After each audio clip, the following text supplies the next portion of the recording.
ਭਾਰਤ ਵੱਲੋਂ ਪਾਕਿਸਤਾਨੀ ਦਰਿਆਵਾਂ ਦੇ ਪਾਣੀ ਨੂੰ ਰੋਕਣ ਬਾਰੇ 2016 ਦੇ ਵਿੱਚ ਪਾਕਿਸਤਾਨ ਵੱਲੋਂ ਇੰਟਰਨੈਸ਼ਨਲ ਕੋਰਟ ਆਫ ਜਸਟਿਸ ਦੇ ਵਿੱਚ ਜਿਹੜੀ ਇੱਕ ਅਰਜ਼ੀ ਦਾਇਰ ਕੀਤੀ ਗਈ ਸੀਗੀ, ਉਹਦੇ ਤੇ ਤਾਜ਼ਾਤਰੀਨ ਬਣੇ ਨਰਿੰਦਰ ਮੋਦੀ ਹੋਣਾ ਦੇ ਮਾਮਲੇ ਜਿਹਦੇ 'ਚ ਉਹਨਾਂ ਨੇ ਆਖਿਆ ਸੀਗਾ ਕਿ ਪਾਕਿਸਤਾਨੀ ਦਰਿਆਵਾਂ ਦਾ ਪਾਣੀ ਰੋਕਾਂਗੇ ਔਰ ਪਾਕਿਸਤਾਨ ਨੂੰ ਪਾਣੀ ਨਹੀਂ ਦਾਂਗੇ, ਉਹਦੇ ਤੇ ਮਾਮਲੇ ਅੱਗੇ ਟੁਰੇ। ਜਿਹਦੇ ਤੋਂ ਬਾਅਦ ਪਿਛਲੇ ਹਫ਼ਤੇ ਹੀ ਭਾਰਤ ਨੇ ਇਸ ਅਦਾਲਤ ਨੂੰ ਆਖਿਆ ਸੀਗਾ ਕਿ ਇਹਦੇ ਤੇ ਜਿਹੜੀ ਕਾਰਵਾਈ ਚੱਲ ਰਹੀ ਹੈ ਉਹਨੂੰ ਬੰਦ ਕਰ ਦੇਵੇ ਔਰ ਇਸ ਤੋਂ ਪਹਿਲਾਂ ਨਰਿੰਦਰ ਮੋਦੀ ਹੋਣਾ ਨੇ ਪਹਿਲਗਾਮ ਹਮਲੇ ਤੋਂ ਬਾਅਦ ਆਖਿਆ ਸੀਗਾ ਕਿ ਪਾਕਿਸਤਾਨੀ ਜਿਹੜਾ ਸਿੰਧਾ ਸਮਝੌਤਾ ਹੈ ਉਹਨੂੰ ਮੁਕਾਉਣੇ ਹਾਂ।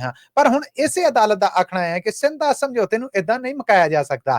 ਅਦਾਲਤ ਨੇ ਦੋਵੇਂ ਅਫਰੀਕਾ ਨੂੰ ਇਸ ਮਾਮਲੇ ਤੋਂ ਬਾਅਦ ਆਪੋ ਆਪਣਾ ਲਿਖਤੀ ਜਿਹੜਾ ਮਾਮਲਾ ਹੈ ਉਹ ਜਮ੍ਹਾਂ ਕਰਾਉਣ ਲਈ ਆਖਿਆ ਸੀਗਾ। ਪਾਕਿਸਤਾਨ ਨੇ ਆਪਣਾ ਮਸਲਾ ਦੱਸਿਆ ਸੀਗਾ ਔਰ ਭਾਰਤ ਨੇ ਆਪਣਾ। ਪਰ ਹੁਣ ਇਸ ਅਦਾਲਤ ਦਾ ਆਖਣਾ ਹੈ ਕਿ ਪਾਕਿਸਤਾਨ ਇਹਨਾਂ ਦਰਿਆਵਾਂ ਦੇ ਪਾਣੀ ਦੇ ਉੱਤੇ ਆਪਣੇ ਹੱਕ ਬਾਰੇ ਜੋ ਗੱਲ ਕਹਿੰਦਾ ਹੈ, ਭਾਰਤ ਉਹਨੂੰ ਇਦਾਂ ਕਲਮ ਕਲੇ ਐਲਾਨ ਦੇ ਰਾਹੀਂ ਨਹੀਂ ਮੁਕਾ ਸਕਦਾ। ਇਹਦੇ ਉੱਤੇ ਇੰਟਰਨੈਸ਼ਨਲ ਕਹਿ ਲਵੋ ਕਿ ਜ਼ਾਮਨ ਮੌਜੂਦ ਨੇ ਔਰ ਉਹਨਾਂ ਨੂੰ ਨਾਲ ਲੈ ਕੇ ਹੀ ਇਸ ਸਮਝੌਤੇ ਨੂੰ ਕਿਸੇ ਪਾਸੇ ਕੋਈ ਛੇੜਛਾੜ ਕੀਤੀ ਜਾ ਸਕਦੀ ਹੈ। ਇਸ ਅਦਾਲਤੀ ਫੈਸਲੇ ਦੇ ਵਿੱਚ ਇਹ ਵੀ ਆਖਿਆ ਗਿਆ ਹੈ ਕਿ ਇਹ ਸਮਝੌਤਾ ਜਿਹੜਾ ਦੋਵੇਂ ਮੁਲਕਾਂ ਵਿਚਕਾਰ 1961 ਚ ਹੋਇਆ ਸੀਗਾ, ਇਹਦੇ 'ਚ ਕਿਤੇ ਇਹ ਸ਼ੱਕ ਨਹੀਂ ਹੈ ਕਿ ਕੋਈ ਵੀ ਇੱਕ ਮੁਲਕ ਉੱਠ ਕੇ ਇਸ ਸਮਝੌਤੇ ਨੂੰ ਮੁਕਾ ਸਕਦਾ ਹੈ।